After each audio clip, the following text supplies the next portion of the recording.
होगी। अभी सभी खड़े हो जाए अपनी अपनी जगह पे, आरती के प्रसाद होगा। ये आज बहुत ही सुंदर मौका है जिसमें राम झांकी के दर्शन किए सभी ने और तिलक किया है, बहुत ही आनंद पूर्वक। कृपया थोड़ी देर और अपना टाइम दे करके आरती करें और प्रसाद लें। धन्यवाद। जय श्री राम, जय श्री राम, जय श्री राम, जय हनुमान, जय श्री राम, जय श्री राम, जय हनुमान, जय हनुमान।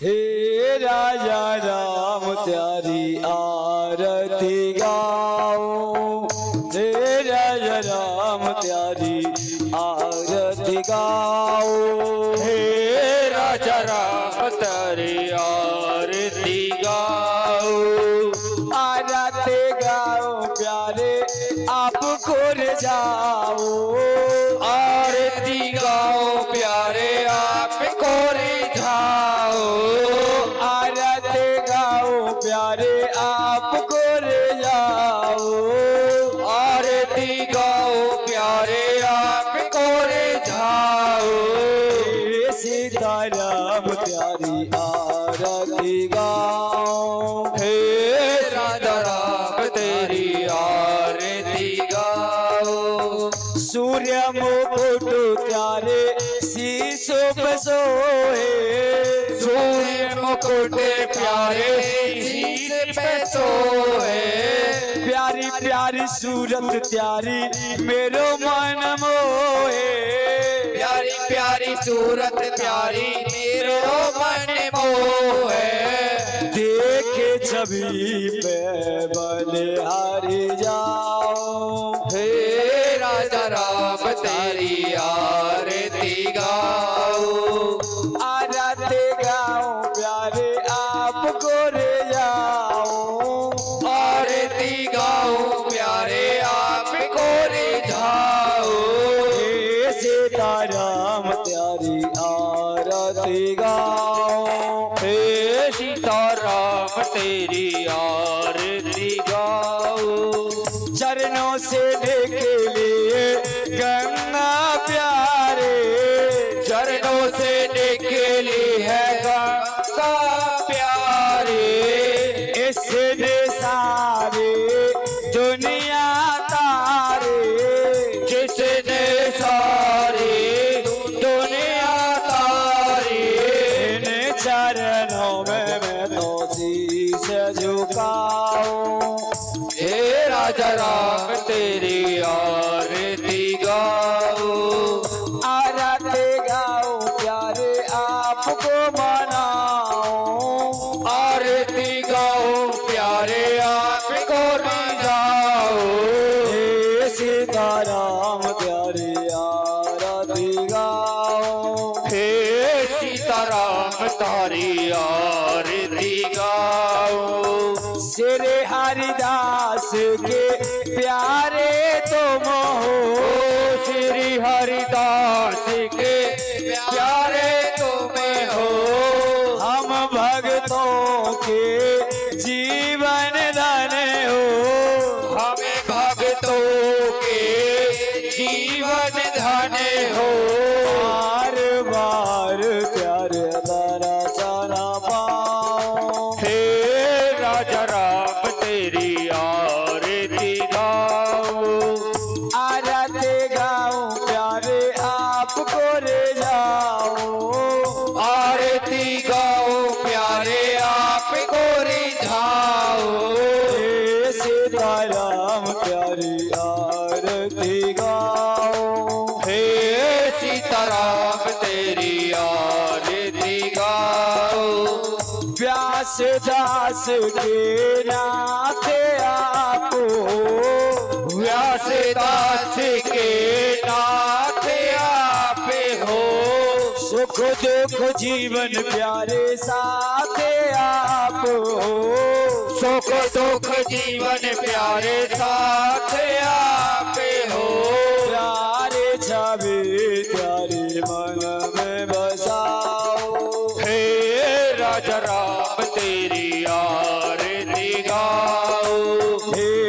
सीताराम प्यारी आरती गाओ। हे सीताराम तेरी आरती गाओ। आरती गाओ प्यारे आपको मनाओ। आरती गाओ प्यारे आपको मनाओ। राजा राम प्यारी आरती गाओ। हे राजा राम तारी आरती गाओ। आरती गाओ प्यारे आप गोरे जाओ। आरती गाओ प्यारे आपको रिझाओ। सीताराम प्यारी आरती गाओ। हे सीताराम तारी आरती गाओ। हे राजा राम प्यारी आरती गाओ। हे राजा राम तारी आरती गाओ। कर्पूर गौरम करुणावतारम संसार सारम भुजविहारम सदा वसंतम हृदय भवम भवानी जय तम नमामि। भवम भवानी जय तम नमामि। तुम्हें हो माता पिता तुम्हें हो बंधु सखा तुम्हें हो विद्या सर्वम तुम्हें हो सर्वम देवम तुम्हें हो सर्वम देव देवा। तुम्हें हो सर्वम मम देव देवा। तुम्हें हो सर्वम मम देव देवा। हरे कृष्ण कृष्ण कृष्ण हरे हरे। हरे राम राम राम हरे हरे। हरे कृष्ण कृष्ण कृष्ण हरे हरे। उठाइए दोनों हाथ हरे राम राम राम हरे हरे। हरे कृष्ण कृष्ण कृष्ण हरे हरे। राम हरे राम राम राम हरे हरे। हरे कृष्ण कृष्ण कृष्ण कृष्ण हरे हरे। हरे राम राम राम राम हरे हरे। हरे कृष्ण कृष्ण कृष्ण हरे हरे। हरे राम राम राम राम हरे हरे। हरे कृष्ण कृष्ण कृष्ण कृष्ण हरे हरे। हरे राम राम राम हरे हरे। हरे कृष्ण कृष्ण कृष्ण कृष्ण हरे हरे। हरे राम राम हरे हरे। हरे कृष्ण कृष्ण कृष्ण कृष्ण हरे हरे। हरे राम राम राम हरे हरे। हरे कृष्ण कृष्ण कृष्ण हरे हरे। हरे राम राम राम हरे हरे। हरे कृष्ण कृष्ण कृष्ण हरे हरे। हरे राम राम राम हरे हरे। हरे कृष्ण कृष्ण कृष्ण हरे हरे। हरे राम राम राम हरे हरे। जय जय श्री राम। हरे राम जय जय श्री राम। जय जय श्री राम। जय जय श्री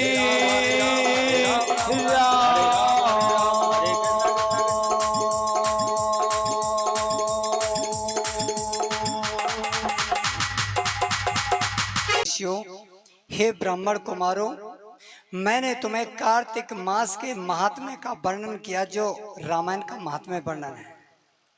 उन्होंने कहा अब हम माघ मास के महात्म्य का वर्णन सुनना चाहते हैं। हे मुनिवर, आप कृपा करके हमें माघ मास का महात्म्य वर्णन कराइए, हम उसका श्रवण करना चाहते हैं, श्रवण कराइए। नारद मुनि कहते हैं, हे ब्राह्मण कुमारों, आसीत पुरा द्वापुरे चासुमतीर्नाम भूपति सोम वंशोद्भव श्रीमान सप्तदीप एक नायक। पूर्व काल की बात है। द्वापर युग में सुमति नाम के एक राजा हुए। जो सातों द्वीपों के अखंड अधिपति थे, सम्राट थे, जिनका वंश चंद्र वंश में हुआ था और श्री से संपन्न सातों द्वीपों के एकमात्र सम्राट थे। उनकी जो पत्नी थी बड़ी पति परायणा थी, उसका नाम था पतिव्रता पति प्राणः नामना सत्यवती श्रुता। ताब वो दंपति नित्यम रामायण परायण, उसका नाम सत्यवती था। वह पतिव्रता थी, पति में ही उसके प्राण बसते थे। वे दोनों पति पत्नी श्री रामायण की कथा में पढ़ने सुनने में सदा ही संलग्न रहते थे। जब इस प्रकार से केवल रामायण में उनका मन लगा हुआ था, बसा हुआ था दोनों का, अर्थात सुमति का और सत्यवती का। ये सुन करके एक दिन भिवांडक जो ऋषि थे, मुनि थे, अपने शिष्यों को लेकर के राजा सुमति से मिलने के लिए आए। जब राजा सुमति को ये पता चला कि भिवांडक मुनि मेरे पास मिलने के लिए आए हैं, स्वयं राजा और रानी दोनों वहां से जल्दी से खड़े हुए। उन्होंने भिवांडक मुनि का आदर सत्कार किया, आगे जाकर के उनसे मिले, उनके चरण छुए, उनको प्रणाम किया और कहा, हे मुनिवर, आप हमारे महल में पधारे। उनकी बात सुन करके पति पत्नियों की दोनों की भिवांडक मुनि उनके महल में प्रवेश किया, उन्हें सुंदर आसन पर बिठाया। सुमति नाम के उस राजा ने और सत्यवती नाम की उनकी जो पत्नी थी, उन्होंने उनके चरण पखाड़े, उनकी पूजा की, उनकी आरती उतारी और हाथ जोड़ करके जो सुमति राजा थे, हाथ जोड़ करके भिवंडक मुनि के सामने खड़े हो गए कि हे प्रभु, हे मुनिवर, मैं आपकी क्या सेवा कर सकता हूँ? मुझे कोई सेवा का मौका बताइए, मैं आपकी क्या सेवा करूं? भिवंडक मुनि कहने लगे, हे सुमति, मैं आपसे एक बात पूछने के लिए आया हूं। मेरी समझ में कोई बात नहीं आती है कि तुम दोनों पति और पत्नी सदा रामायण के पाठ में ही लगे रहते हैं, इसे पढ़ने और सुनने लगे रहते हैं, इसमें संलग्न रहते हैं। तत्र वृद्धिम गमेष्यन्ति श्रेयामशनून्दिनं मुने यत्र सन्ते प्रकुर्वन्ति मैतिं करुणां प्रभो। हे मुने, हे प्रभु, जहाँ संत महात्मा बड़ी कृपा करते हैं, जहाँ प्रतिदिन कल्याणमयी साधनों की वृद्धि होती है, आप यहाँ पधारें। जो जो आप पूछोगे मैं उसका उत्तर दूंगा। प्रभु, मैं आपकी क्या सेवा करूँ, बोलिएगा। बोले, हमें तो केवल एक ही बात बता दीजिए कि वृद्धि करने के लिए अनेक साधन हैं जिनसे वृद्धि हो सकती है, प्रतिदिन कल्याणमयी साधनों की वृद्धि हो सकती है, लेकिन तुम लोग इस रामायण के पाठ में ही क्यों रहते हैं? इसे क्यों पढ़ते हो? भाई, पढ़ने के लिए तो गीता जी है। मेरे घर परिवार वाले मुझसे घृणा करने लगे। मैं कभी भी अपने बड़ों का आदर नहीं करता था, अपने बड़े भाइयों की सेवा नहीं करता था। तब मेरे घर वाले मुझे धिक्कारने लगे और इसी प्रकार से उनके धिक्कारने से जब उन्होंने मेरा बहिष्कार कर दिया तो मैं वहां से चलते हुए वशिष्ठ मुनि से के आश्रम के निकट में पहुंच गया। वशिष्ठ मुनि के आश्रम के निकट में मैं ठीक से रहने लगा, मांस भक्षण करता था और जहां से भी पराया धन मिलता था वो हरण कर लेता था। वहां रहने से मैंने कुछ पत्थर की शिलाओं को जोड़ करके मैंने एक दीवार खड़ी कर ली, उस पर घास फूस की झोंपड़ी डाली, मैंने एक कुटिया बना ली और वहीं मांस का भक्षण करता और वहीं ब्याज के समान अपने समय को काटने लगा, रहने लगा, अर्थात वशिष्ठ मुनि के आश्रम के निकट में। एक दिन हुआ क्या, मेरी जो पत्नी ये है सत्यवती, वह आ गई। इसका नाम कालिंदी था, ये निषाद कुल की कन्या थी। जब ये घूमते घामते मेरे पास आ गई, भूख प्यास से बड़ी पीड़ित थी, इसे मैंने पीने के लिए पानी दिया, खाने के लिए इसे मांस दिया। जब इसने मांस भक्षण किया, जल ग्रहण किया, इसके बाद में थोड़ा विश्राम किया, तब मैंने इससे पूछा कि देवी तुम कौन हो? जब इसने मुझे ठीक ठीक बताया कि मैं निषाद कुल की कन्या हूं, मेरा नाम काली है, मैं काली हूं, निषाद कुल की कन्या हूं। मेरे पिता विंध्य पर्वत पर रहते हैं और एक दिन मैंने अपने पति की हत्या कर डाली। जब मैंने अपने पति की हत्या कर डाली तो जो मेरे पिता थे, जिनका नाम दाम्भिक था या दाविक था, उन्होंने और मेरे भाइयों ने मुझे अपने घर से निकाल दिया, मेरा बहिष्कार कर दिया। और मैं काली इधर उधर चारों तरफ भटकने लगी। अपने प्राणों की रक्षा के लिए मैं प्राणों को चलाऊं कैसे? दर दर प्राणों को चलाने के लिए, अन्न का टुकड़ा मांस के भक्षण के लिए मैं दर दर भटकती हुई अब आप तक आ चुकी हूं। तब सुमति राजा कहते हैं, हे विभंडक मुनि जी, जब काली ने इसी प्रकार से कहा, उस समय में मालती नाम का जो शूद्र था, मुझे बड़ी दया आई, मैंने इसको स्वीकार कर लिया और हम दोनों एक दूसरे पति पत्नी बन गए। और पति पत्नी बन करके हम दोनों एक दूसरे एक वैवाहिक संबंध की भांति पति पत्नी रह करके अपने जीवन को निर्वाह करने लगे। एक दिन अपने प्राण रक्षा के लिए, उदर पूर्ति के लिए हम लोग दोनों पति पत्नी वशिष्ठ ऋषि के आश्रम में जा पहुंचे। वहां पर माघ का महीना था, शुक्ल पक्ष था, मां अनेक ब्राह्मण आए हुए थे, वो भगवान की रामायण कथा का पाठ कर रहे थे। हमने बिना मन ही वहां रावण की कथा का पाठ सुना और फिर नित्य प्रति हमने 9 दिन लगातार भगवान का नाम सुना, भगवान की रामायण कथा बिना मन के ही 9 दिन हमने श्री रामायण का पाठ सुना, रामायण कथा सुने। इसके बाद जैसे 9 दिन हुए, 9 दिन होने के साथ ही साथ हम दोनों की मृत्यु हो गई।